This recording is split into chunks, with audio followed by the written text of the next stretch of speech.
3장의 구성을 보시게 되면 라합은 무엇으로 구원받았는가 하는 부분을 좀 설명드리고요. 본문의 내용은 요르단 도하 준비, 요르단 도하 명령, 요르단 도하, 이런 순서로 말씀을 전해드리도록 하겠습니다. 중심 내용은 하나님께서 요르단 도하를 통해서 가나안을 주시겠다는 약속을 확증하셨다 하는 내용이 되겠습니다.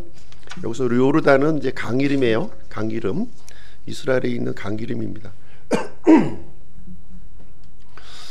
자, 라합은 이제 그 여리고 성의 이제 창녀의 신분이었죠. 이방인이었습니다. 라합은 무엇으로 구원을 받았는가 하는 것입니다. 라합은 이스라엘의 두 정탐꾼하고 이렇게 언약을 맺었죠. 언약 맺은 내용이 2장 18절에 기록이 되어 있어요. 보라, 우리가 이 땅에 들어올 때에 너는 우리를 달아내린 창에 주홍색 실로 된 이 줄을 메어두고 내 아버지와 어머니와 형제들과 내 아버지의 온 집안 사람들을 내 집으로 데려오라. 이렇게 이제 언약을 맺었습니다. 이 언약에 근거해서 이제 라합은 멸망당할 수밖에 없었던 이제 사람이었지만 구원을 받게 됩니다. 그러면 여기에 나타난 라합의 구원은 믿음으로 받았는가 하는 거예요. 믿음으로. 히브리서 11장 31절에 보시면 라합은 믿음으로 구원받았다 이렇게 기록이 되어 있습니다. 그렇죠? 반면에 야고보서 2장 25절에서는 라합은 의로운 행위로 구원을 받았다 이렇게 기록이 되어 있어요. 그렇죠? 그러면 라합은 믿음 플러스 행위로 구원받은 것입니까? 지금 라합의 구원을 통해서 그 구원의 그림을 정확하게 우리에게 이제 그려주고 있는데요. 이 부분에 대해서 좀 한번 좀 생각을 해 보도록 하겠습니다. 믿음인가 행위인가? 궁금하신가요? 아니면 믿음 플러스 행위로 구원받나요? 그래서 어떤 분들은 구약 시대에는 행위로 구원을 받았고 우리 신약 시대 은혜 시대에는 믿음으로 구원받고 다시 환란기 시대에는 행위로 구원받는다 이렇게 가르치시는 분들도 있어요. 하나님은 시대에 따라서 구원의 그 방법을 바꾸시는 분인가요? 하나님은 바꾸지 않으세요. 변함없이 같은 방법으로 우리 사람들을 이제 구원하시는데요. 여기 한번 좀 보시도록 하겠습니다. 여리고 왕과 라합의 믿음을 한번 비교해 볼게요. 여리고 왕이 가졌던 이 믿음은 여리고 백성들이 가졌던 믿음을 대표하는 거죠. 그렇죠? 반면에 라합이 가졌던 믿음이 있어요. 이것을 비교해 보면 여리고 성에 살고 있었던 모든 사람이 하나님의 말씀을 들었습니다. 그렇죠? 하나님의 말씀을 다 들었어요. 그런데 여리고 왕은 하나님 반대편에 선 거예요. 하나님 반대편에 섰습니다. 그 말씀을 듣고 하나님 반대편에 섰습니다. 그래서 어떤 현상이 일어났습니까? 정탐꾼, 이스라엘의 정탐꾼을 이렇게 추격하고 붙잡으려고 했던 거죠. 그리고 이제 여리고 왕은 하나님의 언약 바깥에 이렇게 존재했고요. 이스라엘의 하나님을 믿지 않은 거예요. 이스라엘 하나님을. 그래서 여리고 성과 함께 모두 멸망하고 말았습니다. 반면에 이 라합은요 하나님의 말씀을 들었어요. 하나님의 말씀을 듣고 하나님 편에 선 거죠. 하나님 편에. 그래서 어떤 반응을 보였냐면 이 적군의 그 스파이, 그렇죠? 정탐꾼들을 숨겨주었습니다. 그리고 하나님의 언약 안에 머물렀던 거예요. 그리고 이스라엘의 하나님을 믿었고요. 라합의 온 집안 사람들이 구원받았다. 이렇게 지난 시간에 살펴본 그런 내용이 이제 되겠습니다. 이 내용을 한번 정리를 해 보겠습니다. 자, 여기 보시면 히브리서와 야고보서의 이 접근 방법이 틀린데요. 히브리서와 야고보서가 지금 이제 우리가 구원받기 위해서 전제되어야 할 것이 있다는 거예요. 전제되는 것이 있습니다. 무엇이 전제되어야 되느냐? 하나님의 말씀을 들어야 돼요. 하나님의 말씀을 듣지 않고 구원받는 길은 없어요. 하나님의 말씀을 들으셔야 돼요. 하나님의 말씀을 듣고 무엇을 발견해야 됩니까? 말씀만 달달달달 외우면 됩니까? 하나님 말씀을 통해서 무엇을 발견해야 돼요? 하나님이 어떤 분이시며 하나님이 어떤 일을 하셨는가 하는 것을 알아야 되는 거죠. 예, 그것을 발견해야 되는 거예요.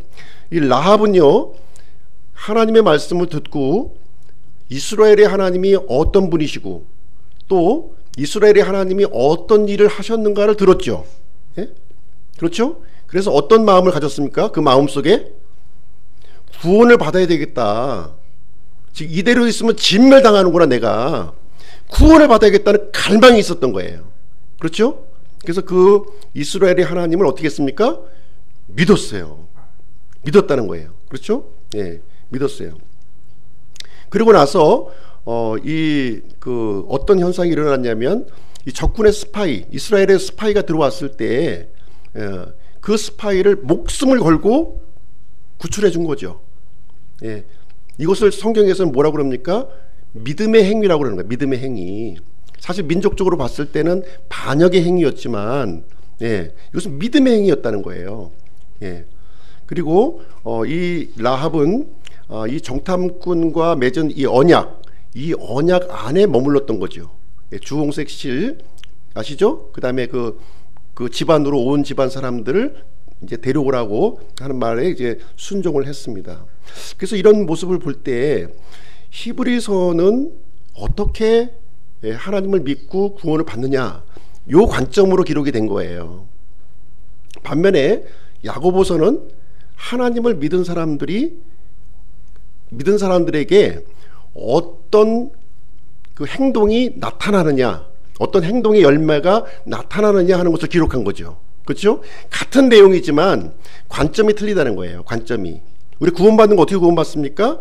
하나님을 믿고 구원받는 거예요. 하나님을 믿고 구원받는 겁니다. 근데 구원받기 위해서는 전제돼야 되는 것이 있고, 그리고 이 참된 구원은 수반되는 것이 있다는 거죠.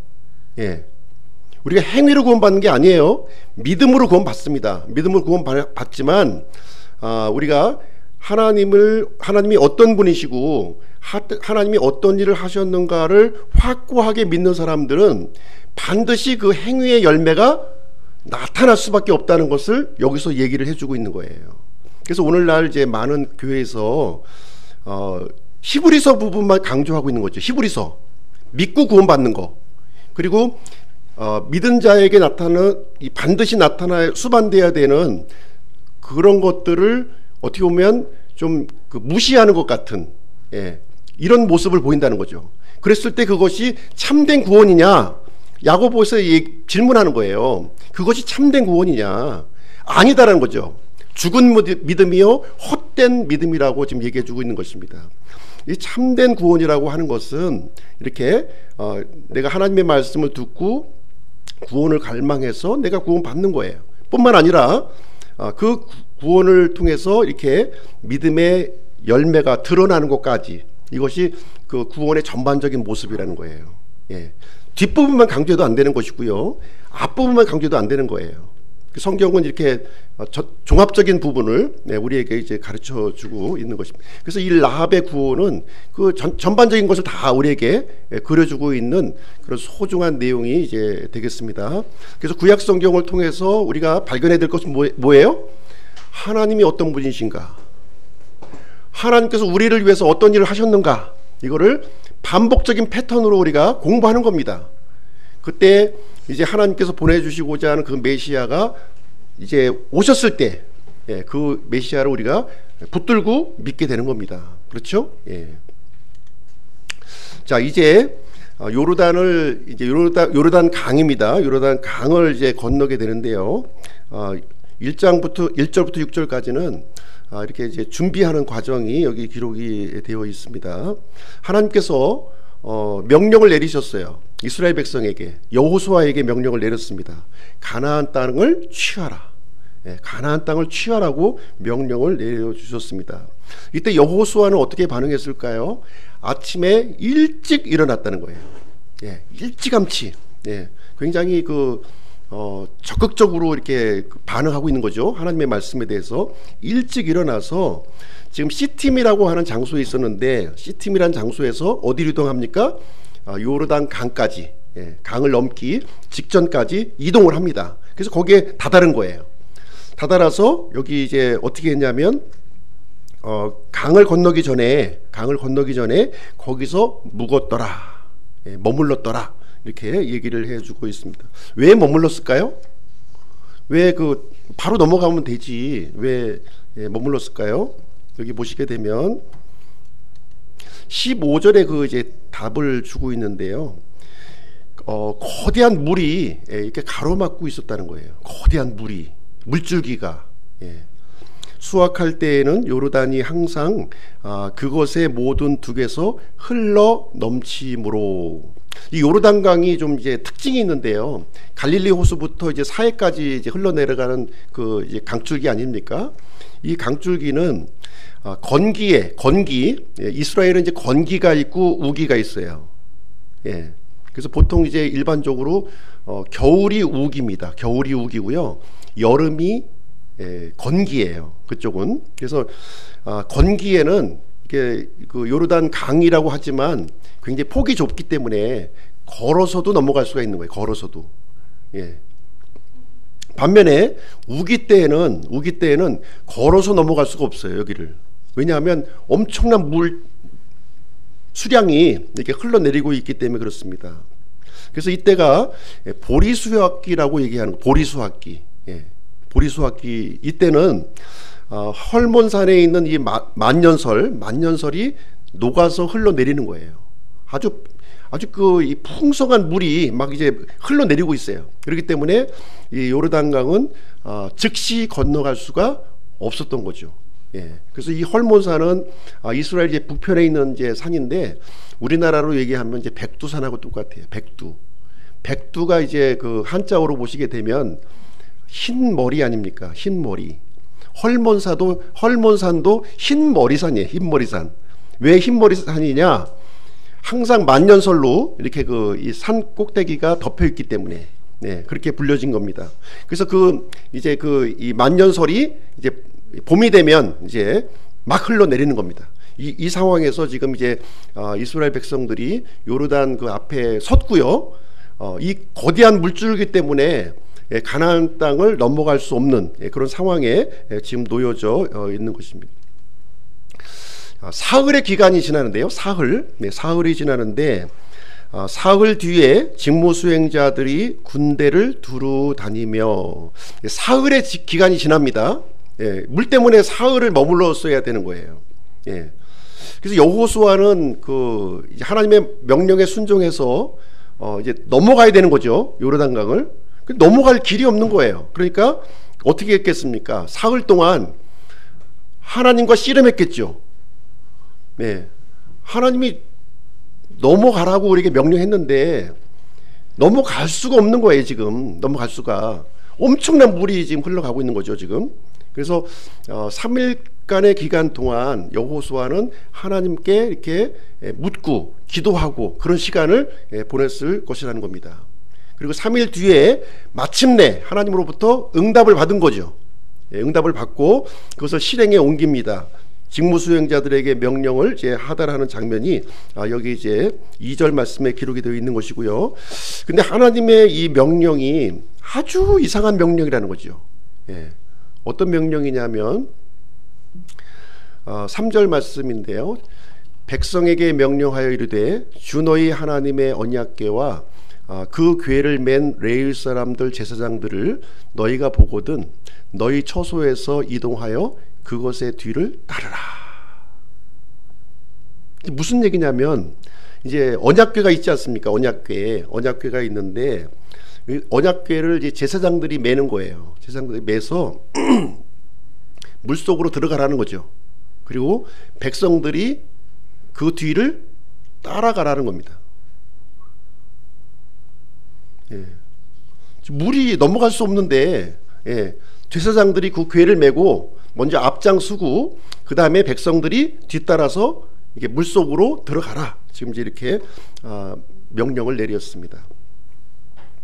이 언약궤는 지금까지 이스라엘 백성들을 이렇게 인도했어요. 그렇죠? 예, 제일 앞장서서 이스라엘 백성들을 이제 이렇게 인도를 했고요. 또 대적들이 나타나면 이제 하나님께서 이게 물리쳐 주셨고요. 예, 그래서 이 언약궤는 하나님의 임재를 상징합니다. 그래서 이 여호수아에게 명령한 것은 무엇이냐면 하나님의 임재 안에서 이 요르단 강을 이렇게 통과하라는 거예요, 그냥. 예. 여러분 홍수 때 물 흘러가는 거 보셨죠? 예, 그런 물이 흘러가고 있는데 궤를 메고 통과하라는 겁니다. 예. 이 명령을 하나님께서 내려 주셨습니다. 이것을 통해서 이제 알려주는 것이 무엇이냐면 이 가나안을 정복하는 것은 사람의 힘으로 이렇게 정복되는 것이 아니라 하나님의 주도로 이렇게 이루어진다고 하는 사실을 여기서 알려주고 있는 거예요. 네 힘으로 가려고 그러지 말고 하나님의 힘을, 하나님의 권능을 의지해서 건너갈 것을 얘기해주고 있는 것이고요. 이것은 단순히 그래서 어떤 침략 전쟁이나 약탈 전쟁이 아니라는 거죠. 하나님의 뜻에 전적으로 순종하는 그런 영적인 전쟁이라고 하는 사실을 여기서 이제 알려주고 있습니다.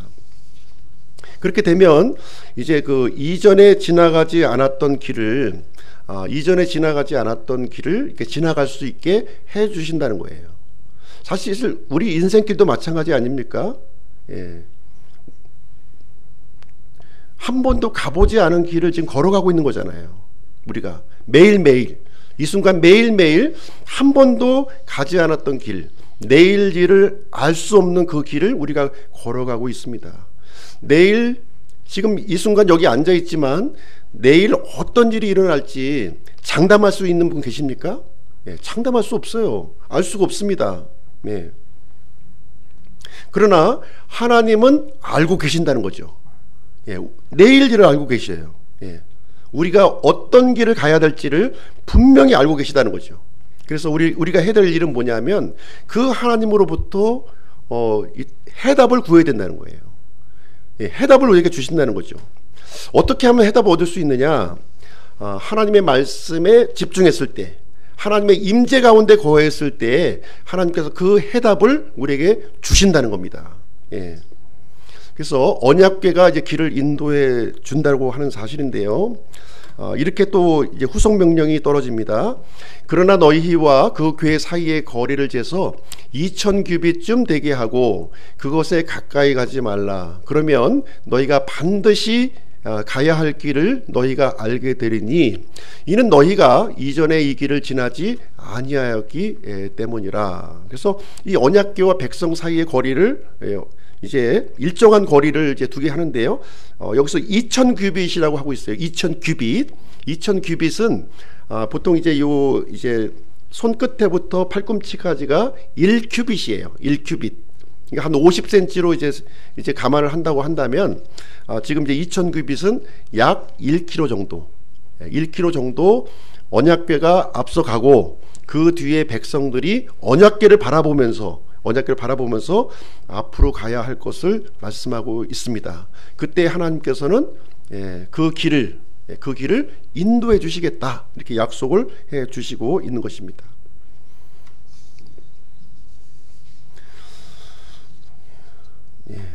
5절 말씀이요. 5절 말씀.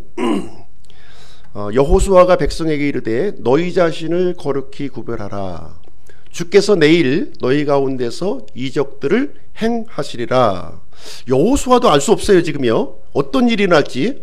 그러나 분명한 사실은 하나님께서 무엇인가 우리를 위해서 일을 하실 거라는 거죠.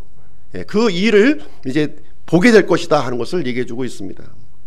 그래서 이스라엘 백성 입장에서 지금 이제 새로운 것을 이제 맞이할 그런 준비가 됐는데요. 거기에서 이제 백성들에게 무엇을 준비하라고 하냐면 거룩히 구별하라는 거예요. 거룩히 구별하라. 예. 언약궤를 앞서고 그 뒤를 따라가는데 이 백성들이 거룩히 구별하라는 거예요. 그러면 새로운 길을 하나님께서 열어주시겠다고 이렇게 약속을 했습니다. 민수기 말씀을 보시게 되면 이렇게 이 거룩히 구별하는 법에 대해서 우리에게 알려주고 있는데요. 이것을 이제 가시적으로 우리가 입었던 옷을 빨고 부정한 음식을 먹지 말고 여인과의 관계를 금하는 것으로 이렇게 보여줬어요. 그렇죠? 이 거룩히 구별하라고 하는 것은 무슨 얘기냐면 이제 하나님께로 우리 자신을 구별하라는 거예요. 마치 옷을 빨듯이 부정한 음식을 먹지 않는 듯이 여인들과 관계를 금하듯이 이렇게 성별된 모습을 우리가 유지하라는 겁니다. 예. 그러면 하나님께서 우리를 위해서 새로운 길을 열어주시겠다 이렇게 약속을 해주고 있는 것입니다. 그래서 하나님의 일을 경험하기 위해서는 반드시 전제될 것을 이제 여기서 알려주고 있는 거죠. 예. 말씀만을 바라보고 우리가 따라야 될 것. 그 다음에 나 자신을 하나님께로 거룩히 구별했을 때 하나님께서 놀라운 이적을 나의 삶 가운데서 이제 이루어 주신다고 하는 약속의 말씀이 이제 되겠습니다. 그래서 이 명령에 대해서 어떻게 반응했을까요? 이스라엘 백성들은 즉각적인 순종으로 반응합니다. 즉각적으로 산중. 더 이상 광야에서 살던 방식대로 살지 않아요. 이제는 하나님의 말씀에 대해서는 즉각적인 순종으로 여기서 반응을 하게 되는데요. 이때 이제 제사장들이 이제 언약궤를 들러 메고요. 이제 백성 앞으로 행진을 해나가는 거예요. 그래서 하나님께서 여호수아에게 명령하고 여호수아는 제사장에게 명령하고 제사장은 백성들에게 명령해서 이 일을 이제 수행해 나가게 됩니다. 참 누가 볼 때는 너무 어리석어 보이지 않아요? 이것이 예. 우리 사람의 논리로서는 이제 이해할 수 없는 그런 일인 것이죠.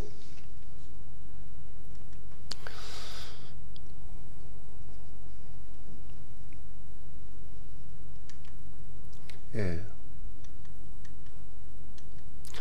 자, 이제 요르단을 이제 건너게 되는데요. 하나님께서 굳이 이 시점, 물이 굉장히 많이 흘러가는 이 시점이죠. 물이 굉장히 많이 흘러가는 이 시점에 이스라엘 백성들로 하여금 요르단을 이렇게 건너가게 하신 데는 목적이 있었다는 거예요. 하나님께서. 예. 목적이 있었는데 그것이 무엇이냐면 7절 말씀에 언급이 되어 있습니다. 여호수아의 그 리더십을 세워주기 위함이라는 겁니다. 이제 지금까지는 모세가 지금 인도해 왔어요. 모세가. 근데 이제 앞으로 이제 가나안 정복 전쟁은 이제 여호수아를 통해서 이제 진행이 될 텐데 이 요르단강을 건너는 이 사건을 통해서 이제부터는 여호수아의 리더십을 이제 백성들 앞에서 세워주시겠다. 이제 이 얘기를 해주고 있는 것입니다. 이제 새로운 리더십을 여기서 이제 말씀해주고 있는 것입니다. 그래서 누구든지 우리가 이제 크고자 하는 자는 낮아지고 낮추고자 하는 자는 크게 된다 이렇게 성경에서 말해주고 있는 건데요. 이것은 소중한 영적인 진리입니다. 영적인 진리예요. 자기를 높이는 자는 낮아지는 것이고요. 자기를 낮추는 자는 높아져요. 세상에서는 반대죠. 자신을 높이는 사람이 높아지고 자신을 낮추는 사람은 이렇게 이제 어떻게 됩니까? 다른 사람들로부터 짓밟힘을 당하잖아요. 그러나 우리 하나님의 공동체는 세상의 논리와 정반대로 진행이 되는 거예요. 높아지고자 하는 자는 자신을 낮춰야 되는 것이고요. 자신을 낮추는 자는 높아질 수 있다는 것을 얘기해 주고 있습니다.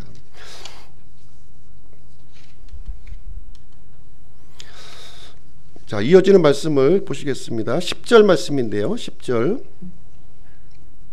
이제 여호수아가 확신 있게 백성들에게 얘기를 해 줍니다. 확신 있게.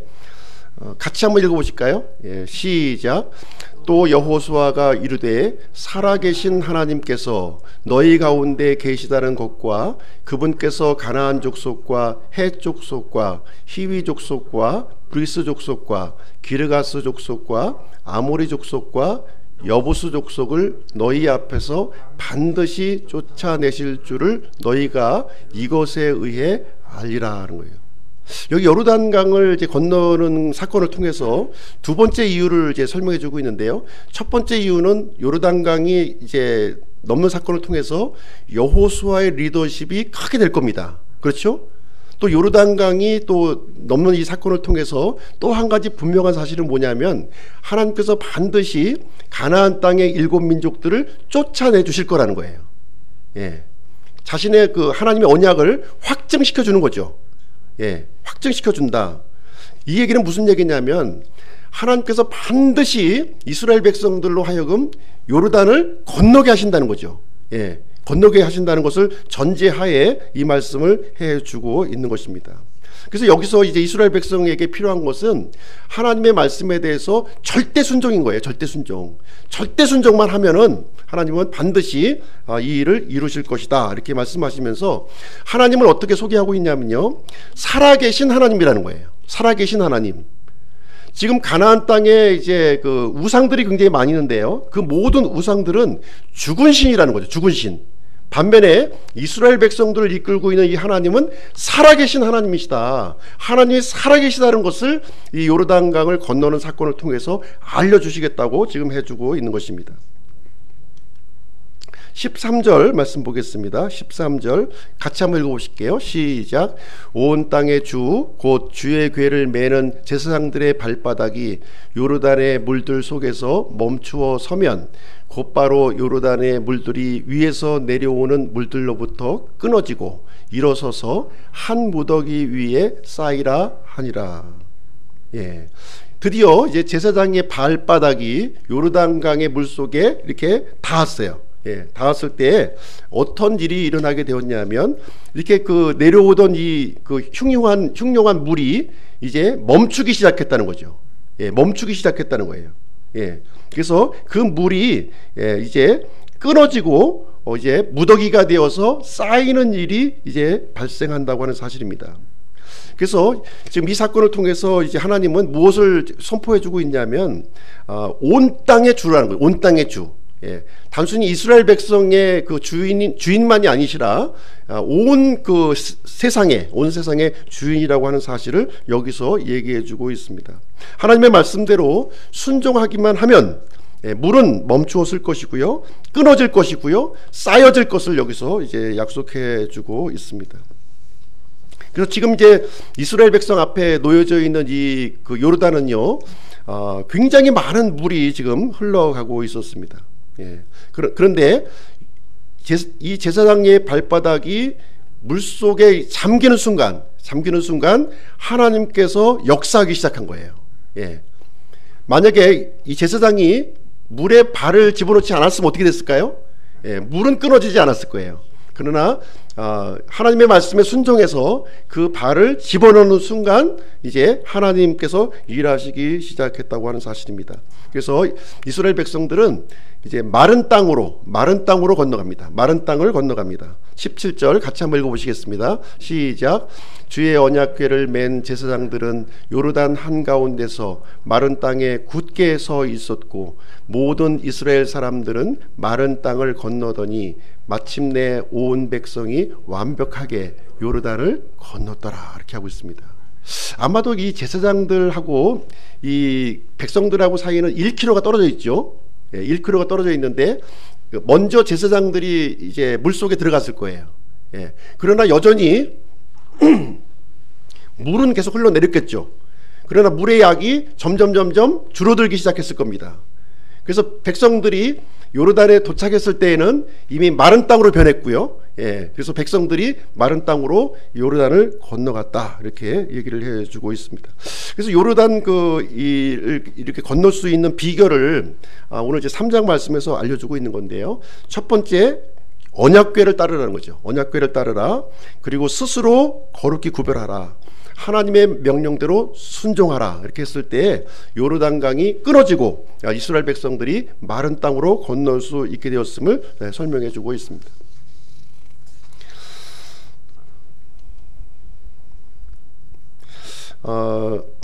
홍해 사건과 이제 요르단 사건을 좀 한번 비교해 볼 텐데요. 예, 홍해 사건을 이제 이렇게 진행했던 지도자는 모세였습니다.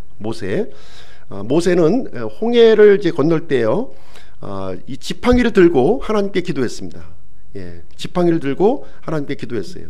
뒤에는 이집트 군사들이 이제 추격해 오고 있었죠. 예, 추격해 오고 있었습니다. 그때 이제 하나님께서는 모세의 기도를 들으시고요, 예, 바다를 이렇게 갈라주셨습니다. 예, 바다를 이렇게 양분해 주신 거죠. 이렇게요, 양분해 주시는 방식으로 갈라지게 하셨고, 이스라엘 백성들이 마른 땅으로 이렇게 건너가도록 이렇게 해주셨습니다. 여기에는 이제 모세 리더십이 이제 발휘가 되었고요. 구원의 모형을 우리에게 보여주고 있는 그런 사건이 이제 되겠습니다.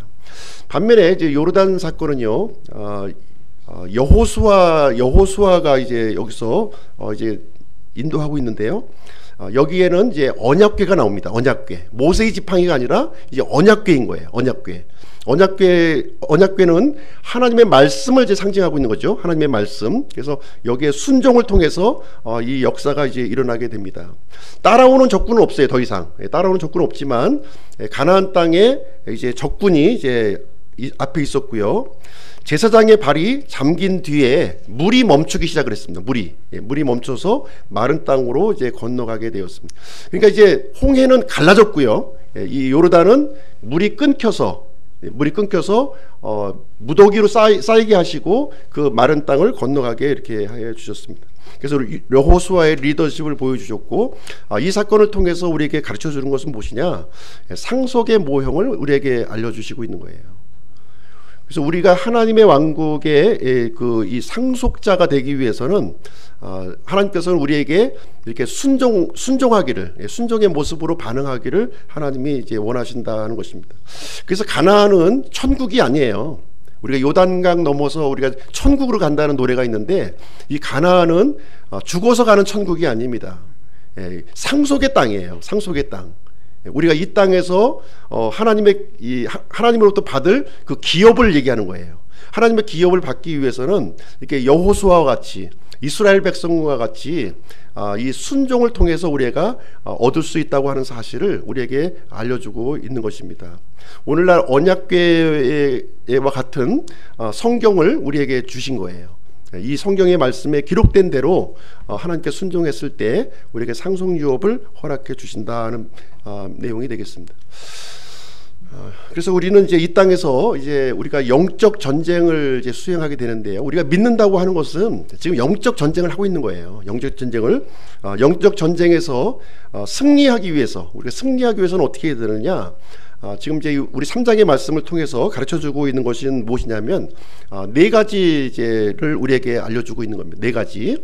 첫 번째가 언약궤, 그리고 믿음과 순종, 우리의 성별된 삶을 통해서 우리는 승리하는 삶을 살 수가 있고, 하나님의 상속 기업을 우리가 누릴 수 있다고 하는 사실을 여기서 가르쳐주고 있는 내용이 이제 되겠습니다. 3장의 그 요르단 도하를 통해서 우리에게 이제 가르쳐주는 교훈이 있는데요. 하나님이 어떤 분이신가 하는 것을 우리에게 알려주고 있습니다. 하나님이 어떤 분이신가? 하나님은 살아계신 하나님이시라는 거죠. 살아계신 하나님이세요. 그리고 하나님은 온 땅의 주인이시라는 겁니다. 이 믿음이 있으십니까? 거룩하신 하나님이세요. 거룩하신 하나님. 그래서 하나님과는 우리가 어느 정도의 거리를 우리가 두어야 되는 거예요. 어느 정도 거리를 두고 그 하나님을 바라보면서 우리가 나아가게 되는 것입니다. 그리고 하나님은 반드시 약속을 성취하시는 분이시라는 거예요. 비록 우리 눈에는 불가능한 것처럼 보이잖아요. 도대체 이 일이 어떻게 이루어질지 알 수가 없지만, 하나님은 자신이 하신 약속을 반드시 지키시는 그런 분이시다 하는 것을 보여주고 있습니다. 그리고 지도자에게 권위를 부여하시는 분이에요. 그래서 새로운 시대, 새로운 장소에서 새로운 삶을 살 수 있도록 해주시는 분이라고 하는 사실입니다. 그래서 우리가 이 시대의 언약궤인 하나님의 말씀에 순종하며 나아갈 때 하나님께서는 우리에게 새로운 시대를 열어주신다는 거예요. 순종하는 자에게 열어주시는 거예요. 불순종하는 자에게는 열려지지가 않아요. 그래서 우리가 하나님의 말씀에 순종하며 하나님의 새로운 삶을 우리가 살아가는 우리 기쁨 침례교회 성도님들이 되시기를 주님의 이름으로 축복합니다. 잠시 기도하는 시간 갖도록 하겠습니다.